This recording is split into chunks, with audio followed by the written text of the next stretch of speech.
Et de nouveau ensemble pour le 13h, voici nos grands points. Maître Siaka Nyamba dirigera désormais l'ordre des avocats du Burkina pour les 3 ans à venir. Il a été officiellement installé hier à la tête du barreau burkinabé. La cérémonie de passation de charge dans quelques instants. Agent de sécurité russe sur le continent africain, le ministre tchadien des Affaires étrangères préoccupé par l'affaire Wagner, il a affirmé ce jeudi que le Tchad compte bien se protéger de toute ingérence extérieure. Bonjour et merci de rester à l'écoute des nouvelles en cet après-midi sur Trait TV.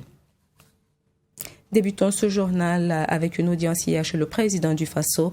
Rochma Christian Kaboré a reçu au palais de Kosiam la fondatrice du lycée Chorgué et de l'Institut de technologie du Burkina, basé à Koudgou. Présente au Burkina Faso dans le cadre de la sortie de la toute première promotion d'informaticiens de son institut, Suzanne Pertel était accompagnée des membres de l'ONG The Storm Stewart Institute.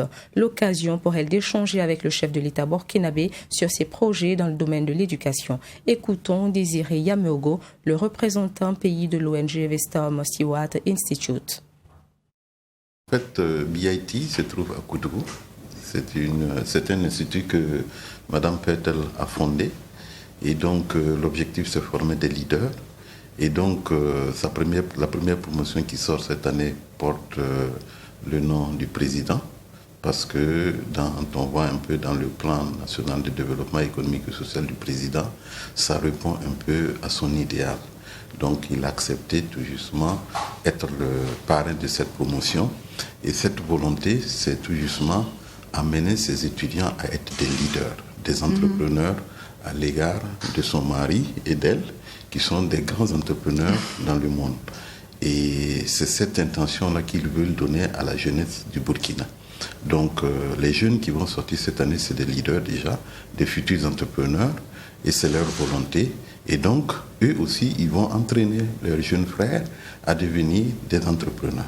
Nous vous l'annoncions en début de journal, Maître Siaka Nyamba a été officiellement installé hier comme président du Conseil de l'Ordre des avocats du Burkina pour un mandat de 3 ans. Il succède donc à Maître Paulin Marcelin Salambéré, bâtonnier de l'Ordre en exercice. Siaka Nyamba aura donc pour mission de représenter officiellement le barreau du Burkina et d'honorer les missions qui lui seront assignées dans l'exercice de ses fonctions.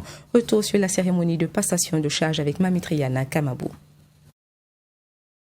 C'est lui qui va désormais représenter l'ordre des avocats durant les 3 années à venir. Maître Siaka Nyamba a été installé dans ses fonctions par le doyen des avocats. Les axes stratégiques de sa mission vont être bâtis autour du triptyque organisationnel, institutionnel et professionnel. Dans cette perspective, nous entendons poursuivre la mise en place d'une administration du barreau fondée sur la rationalité et sur l'efficacité pour faciliter l'accès à ces services tant aux avocats, aux justiciables qu'aux institutions publiques. C'est l'atteinte de ce défi organisationnel qui va nous dégager la voie et nous outiller pour aller à la conquête de la place qui doit être la nôtre dans le concert des institutions de ce pays. Et pour réussir sa mission, il a demandé le soutien de ses collaborateurs avocats. Je pense à nos partenaires quotidiens, de la magistrature, des greffes, de l'agent judiciaire du Trésor, des huissiers de justice, de la sécurité pénitentiaire, de la police judiciaire, du notariat et certaines administrations comme l'ARCOP, l'inspection du travail et des lois sociales, j'en passe. Le nouveau président entend également poursuivre les chantiers engagés par son prédécesseur. Le barreau était membre de la commission de codification de l'époque et avait l'honneur de contribuer à l'examen des avant-projets de loi avant leur adoption en Conseil des ministres. Tel ne semble plus être le cas. Dans le Côte-Val, nous viendrons, Monsieur le ministre, pour comprendre et manifester notre intérêt d'être impliqués afin d'apporter notre modeste pierre à la construction de notre équilibre juridique. Le président sortant de l'Ordre des avocats du Burkina Faso, lui, se félicite des acquis engrangés au cours de son mandat. Point de vue bilan, je pense qu'il est assez satisfaisant quand bien même on aurait pu faire mieux. Mais nous avons fait ce que nous avons pu avec les moyens de bord, avec la pandémie Covid qui s'y est mêlée. Et je pense que la majorité des avocats quand même estiment qu'il y a de la terre qui a été ajoutée déjà à la terre qui existait. Et nous avons une satisfaction morale. En plus de représenter l'ordre des avocats, le nouveau bâtonnier élu par ses pairs aura la lourde charge de présider son conseil, de gérer les affaires courantes tout en prévenant et réglant les différends d'ordre professionnels entre avocats. La première édition de la foire multisectorielle de l'innovation se tiendra du 29 au 31 octobre prochain à Ouagadougou, a annoncé les organisateurs ce jeudi. Initiée par Consortium Nouvelle Vision pour le développement durable, cette foire multisectorielle regroupera des porteurs de projets innovants dans les domaines de la santé, de l'environnement, de l'agriculture, de l'élevage, de l'eau et des énergies renouvelables. 5 pays étrangers prendront part à cet événement. Les détails avec Maxime Jean et Bambara. Les 29, 30 et 31 octobre prochains, Ouagadougou vibrera au rythme de la première édition du marché burkinabé de l'innovation. Une foire multisectorielle qui regroupera des promoteurs et porteurs de projets innovants dans les domaines de la santé, de l'environnement, de l'agriculture, de l'élevage, de l'eau, de l'assainissement, de l'énergie et des énergies renouvelables. L'objectif du consortium Nouvelle Vision pour un développement durable, en abrégé CNV, initiateur de ce projet, est de promouvoir et vulgariser des produits et services innovants dans ces différents secteurs qui constituent du reste les 6 domaines d'intervention du consortium. Nous avions donc 4 objectifs spécifiques. Réunir donc l'offre et la demande des produits et services innovants. Regrouper au moins 500 acteurs lors du marché burkinabé de l'innovation. Faciliter aux développeurs des innovations d'accroître leur portefeuille de réseaux professionnels, des partenariats et des circuits de distribution des produits et services à travers la création d'un cadre de rencontre, comme je l'avais dit, B2B, G2G et B2G. Donner de la visibilité au MBI à travers la communication et l'information. Nous allons donc utiliser les canaux, les réseaux sociaux, YouTube, Twitter, Facebook, mais également la presse, la radiodiffusion, pendant donc les 72 heures de l'environnement et de l'événement. La première édition du marché burkinabé de l'innovation connaîtra, selon les conférenciers, la participation des pays étrangers comme le Ghana, le Maroc, le Bénin, la Côte d'Ivoire et le Togo. Autorités gouvernementales, dirigeants d'entreprises, investisseurs, experts échangeront 3 jours durant à travers des conférences, des panels, des ateliers, des rencontres B2B, des expositions, entre autres. La valeur ajoutée. Voilà. Ici, vous aviez effectivement raison, il y a assez de foires, mais vous voyez que les gens vont de façon isolée. Voilà, ici, nous sommes un regroupement, et ça veut dire qu'on a parlé de multisectoriel. C'est justement pour mettre fin à cette façon de faire-là qu'on a pensé qu'il était juste de fédérer les forces. Et regardez, quand vous regardez les 6 domaines, c'est interlié. Voilà, c'est interlié. Nous pensions que cette approche pourrait donc changer les choses véritablement. Nous avons comme cible les détenteurs des produits et services innovants relevant des domaines précédemment cités. Je me permets de citer environnement, énergie renouvelable, agriculture, élevage, eau et assainissement et la santé. Innovation face aux enjeux environnementaux, sanitaires et socio-économiques, c'est le thème qui guidera les réflexions à la première édition du marché burkinabé de l'innovation. Créé officiellement le 15 juin 2021, le consortium Nouvelle Vision pour un développement durable est un regroupement d'organisations intervenant dans les domaines de l'énergie et des énergies renouvelables, de l'environnement, de l'agriculture, de l'élevage, de la santé, de l'eau et de l'assainissement. Son objectif, contribuer au développement socio-économique et durable du Burkina Faso. Restons toujours avec Maxime Jean Bambara. La lutte contre le terrorisme au Burkina est une préoccupation pour le Centre Valère Sommet qui apporte sa cartouche à ce combat. Après sa conférence autour de l'islam, l'islamophobie et le terrorisme tenue mercredi, la question de la contribution des imams et intellectuels musulmans dans la lutte contre le terrorisme a été abordée ce jeudi lors d'une conférence publique au centre de presse Norbert Zongo. La substance de ces échanges avec Maxime Jean Bambara. Ramadan, ils ne veulent pas faire la gymnastique. L'islam est une religion de paix, de liberté et de justice. Voilà le message que les imams et intellectuels musulmans doivent prêcher selon le conférencier Bilal Ramadan. Pour le philosophe et formateur, les actes qui consistent à surprendre et à tuer lâchement doivent être ouvertement et publiquement condamnés par les imams et intellectuels musulmans.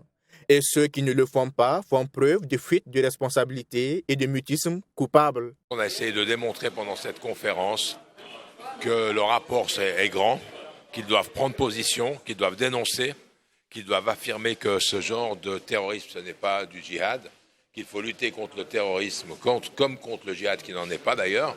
Donc je pense que les imams qui ne le font pas et les intellectuels qui ne le font pas manquent à leur responsabilité, manquent à leur devoir et quelque part sont un peu complices de ce qui se passe.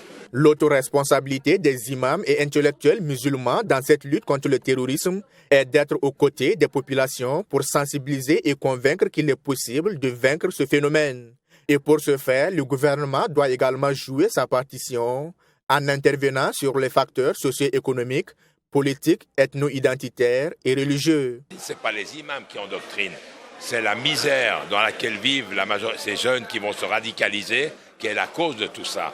Et il faut lutter contre cette misère-là. Et cette misère-là, ça implique quand même qu'au point de vue politique, on œuvre pour effectivement avoir de l'administratif, du social, du suivi, de l'accompagnement, des soins, des écoles au niveau de ces régions où l'État, quelque part, a démissionné.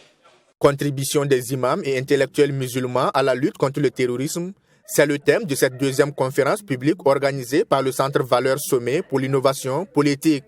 La première conférence, elle, s'est tenue sous le thème « Islam, islamophobie et terrorisme ». Dans quelques jours, ce sera la rentrée officielle des classes au Burkina et les parents d'élèves s'activent du mieux qu'ils peuvent pour les démarches administratives au sein des établissements. Quelle atmosphère est exactement en cette période dans les écoles de la recherche de cadres scolaires aux inscriptions et réinscriptions? Nous avons bien voulu faire le constat pour vous de ce qui peut parfois être de simples formalités ou des tracasseries. Détail avec Baraki Sarabdo et Nelly Tapsoba. À quelques jours de la rentrée des classes, la majorité des parents d'élèves s'attellent à effectuer les inscriptions et réinscriptions de leurs enfants. Et pour permettre aux parents d'élèves de remplir facilement ces formalités administratives, des dispositions sont prises dans les différents établissements publics et privés à cet effet. C'est le cas ici au lycée La Jeunesse. Et à en croire Aziz Touré, directeur du dit établissement, cette étape se déroule sans problème et les cours ont d'ailleurs commencé pour certaines classes. À la fin donc de l'organisation de ces examens-là, nous nous sommes tout de suite mis à la tâche pour préparer la rentrée 2021-2022.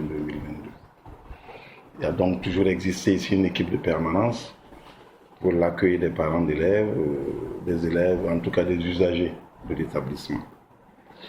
Et les préparatifs se déroulent bien. Il faut bien que les jeunes aillent à l'école, donc je pense que le problème d'engouement ne se pose pas réellement. Et nous recevons chaque année à peu près 1000 élèves et nous sommes dans ces effectifs-là au jour d'aujourd'hui. Et les cours ont déjà d'ailleurs commencé dans les classes d'examen et si tout va bien, à partir de demain, les classes intermédiaires commenceront.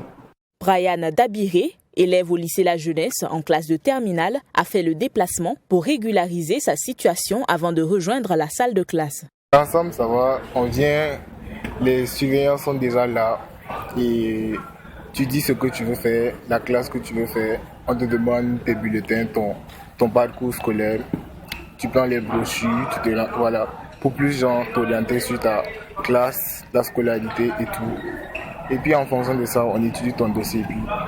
Au groupe scolaire Sainte-Colette, les préparatifs de la rentrée scolaire 2021-2022 vont également bon train. Le registre des inscriptions et réinscriptions affiche presque complet et le censeur Jean-Clément Palais craint une saturation dans les jours à venir. Pour l'instant, les choses se passent normalement. Les anciens élèves reviennent pour leur inscription, les nouveaux aussi viennent pour les inscriptions. Bien qu'on n'a pas encore atteint la vitesse de croisière qu'on souhaitait, mais les choses vont normalement. Et voilà ce qu'on peut dire pour les inscriptions et réinscriptions. Mais seulement ce que l'on craint, il risque d'avoir dans la dernière semaine des saturations. Parce que les parents qui ont appelé pour les réservations de places, qui ne se sont pas encore présentés, sont vraiment en nombre tel qu'on risque d'avoir un débordement à la dernière minute. Et ce qui ne nous arrange pas, puisque nous avons déjà planifié les classes à ouvrir et les effectifs par classe. Rappelons que la rentrée scolaire 2021-2022 est prévue pour le 1er octobre prochain pour la majorité des établissements scolaires sur l'ensemble du territoire national. La loterie nationale burkinabé a encore fait un heureux gagnant. Il se nomme André Tassambedo et a enfin trouvé la bonne combinaison du 4+1 le 17 septembre dernier après de multiples tentatives depuis une quinzaine d'années. Une persévérance qui fait de lui aujourd'hui un millionnaire avec la somme de 91 millions de francs CFA remportée à travers une mise de 600 francs CFA. Fatima Tanikima vous dit plus sur ce pari. Parieur de la loterie nationale burkinabé Lonabé depuis 2006, André Tassambedo est le tout nouveau gagnant du gros lot de la nationale des jeux de hasard. Après avoir joué au 4+1 du 17 septembre 2021 en misant la somme de 600 francs CFA, il a gagné la somme de 91 127 000 francs CFA. Selon notre nouveau millionnaire, cet argent lui permettra de sortir enfin de la pauvreté. Je suis chauffeur et je travaille avec mon grand frère qui détient beaucoup de véhicules. C'est à lui que je vais remettre cet argent afin qu'il voie dans quelle mesure nous pouvons travailler ensemble. Il me donne déjà assez de conseils et c'est ce dernier qui m'accompagnera sûrement pour retirer l'argent, mais nous n'avons pas encore discuté du projet que nous allons mettre exactement en place. La directrice du pôle exploitation de la Lonabé s'est dite heureuse de remettre ce chèque à André Tassambedo. Elle a par ailleurs profité de cette cérémonie pour inviter l'heureux gagnant à une gestion optimale de cet argent qu'il vient de récupérer. Dès que les gens prennent leur chèque, c'est leur bien personnel. Donc on les oriente vers les structures agréées, vers les banques, vers les sociétés agréées pour accompagner les gens dans les projets. Nous souhaitons seulement que M. Tassambedo mûrisse son projet et qu'il fasse fructifier son argent pour sa famille, pour ses proches et pour le Burkina Faso. Rappelons que le 9 septembre dernier à Bobo-Dioulasso, c'est Edouard Ouattara qui est reparti chez lui avec plus de 144 millions de francs CFA grâce à la Lonabé.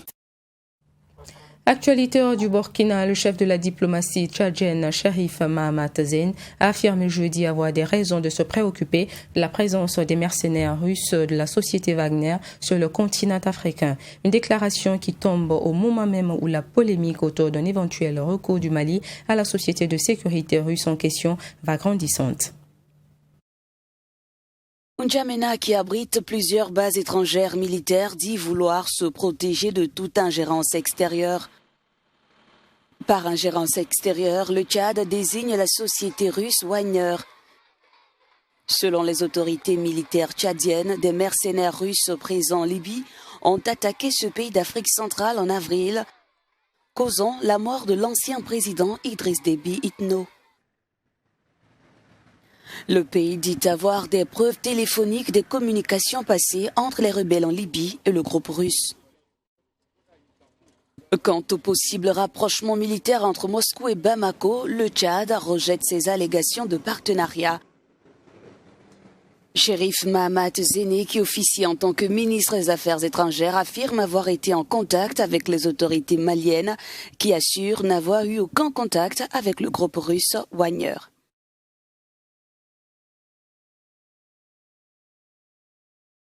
Et c'était le dernier 13h de cette semaine. Nadine Zongo sera avec vous 20h. Je vous retrouverai demain dimanche pour le bulletin récapitulatif des informations hebdomadaires. Très bon week-end à tous.